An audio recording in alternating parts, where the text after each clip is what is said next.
I want to start off by saying that this is something that I've been working on for a long time.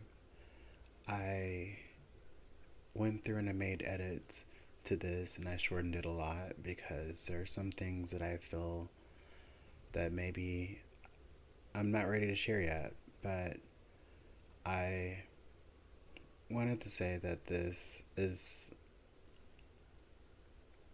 diary entries that I've had that I've kind of put into spoken word, and I wanted to make something that other creatives could see and possibly give them inspiration because I know it inspired me to want to make more.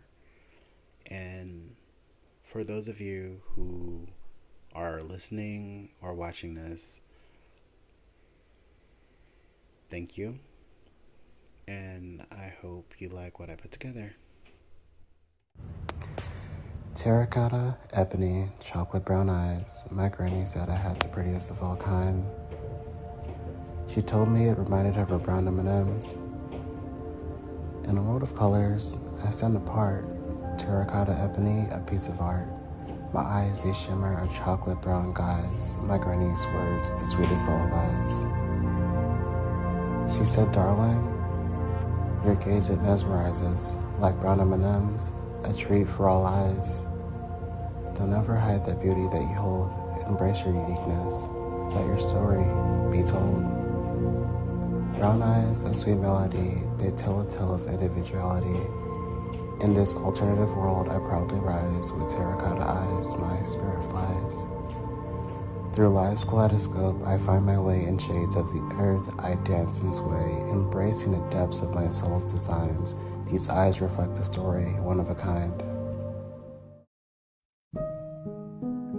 In shadows of confession, fear took flight. Tears streamed like rain of endless nights. Our wounded hearts sought love's elusive call. Through the trauma's lens, we stumbled, lost in a sprawl.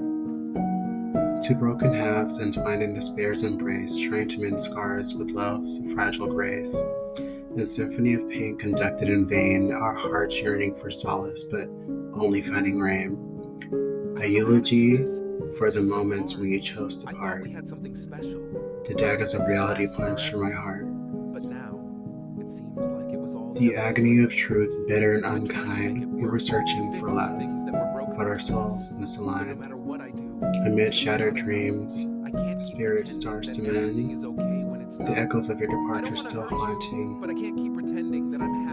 In the quiet aftermath, a requiem of my own, a symphony of grief, a melody of being alone. Lessons etched in pain, like scars that remain, a chronicle of heartache, love's bitter, sweet stream. In the hollow space left by your cold goodbye, I discovered a strength, a resilience to rely. A new narrative emerges as I rise from the dust, a survivor of heartbreak and the strength I now trust.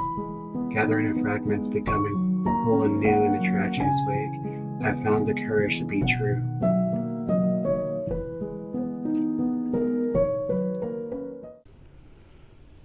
I remember when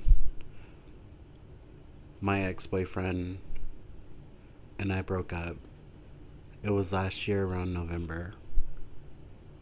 But if I'm being honest, it felt like we broke up the day that he left, which was August 23rd, a couple of days after my birthday last year.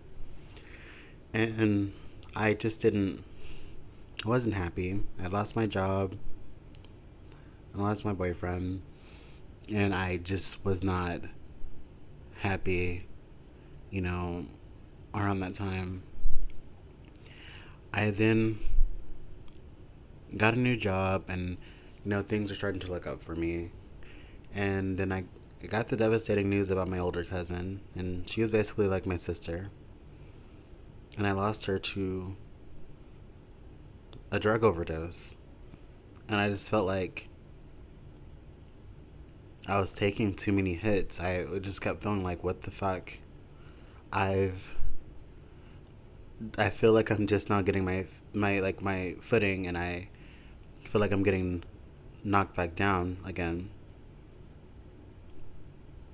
And I was so excited. I was moving into my new apartment. I finally got the game system that I wanted. I was just super excited for a new beginning, and that I feel like I feel like it broke me back down a little bit. And I can't look at my life as like the unfortunate events of De'Ondre Hawkins. I can only take what life is giving me and then weigh my options out and try to fix whatever I'm going through. There are some things that I can control and there are some things that I can't control. But I know the thing that I can control is my reaction to anything that happens to me. I want to look back at my youth and this time capsule I am creating, and I want to know that I did great things. And I am doing great things. I've I've done a lot, and I don't want to ever feel like I regret my youth because I was unhappy. And I'm working on being happy. I'm working on doing things that actually excite me. I remember feeling that love was conditional. Like there was a contract and there were all these terms that came to love. I look back and I think about all the friends that I've made. I think about my family. I think about my mom, my two baby sisters, and how I don't think I'd feel complete without them. I don't want to say that I wouldn't be the person that I am without them, but I definitely think so. I love how whenever I talk to my mom, I feel like she knows everything, and it used to be something I used to gripe about when I was a kid, but it's something that I really appreciate now as an adult.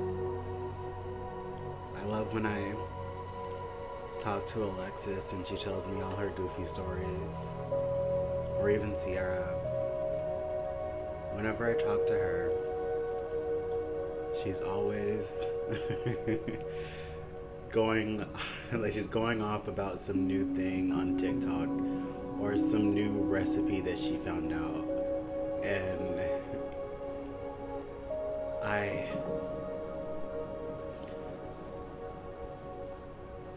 wanted to say to them and my mom and the people that I currently have in my life that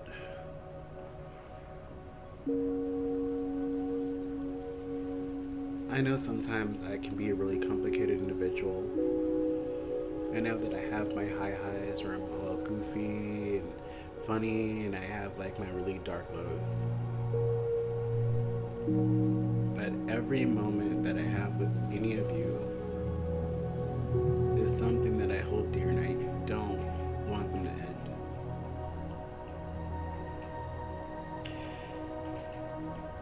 And I just want to say I love you and thank you for being in my life. You guys give me not only confidence, but you give me wisdom. You give me new TikTok food ideas too. And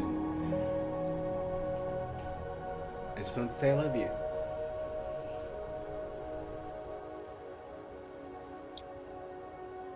Through everything I've gone through, there were moments where I believed I would basically not be here. But here I stand, and I'm grateful. I chose to hold on to life. This journey has brought me to a place of peace. I've learned to value not just the love of my family and my friends, but the love I've cultivated for myself. Today, I can say with my full heart, I found true happiness in my life that I lead. And I can't wait to share with everyone. Thank you for taking time out of your day to watch this. Signing off, De'Ondre.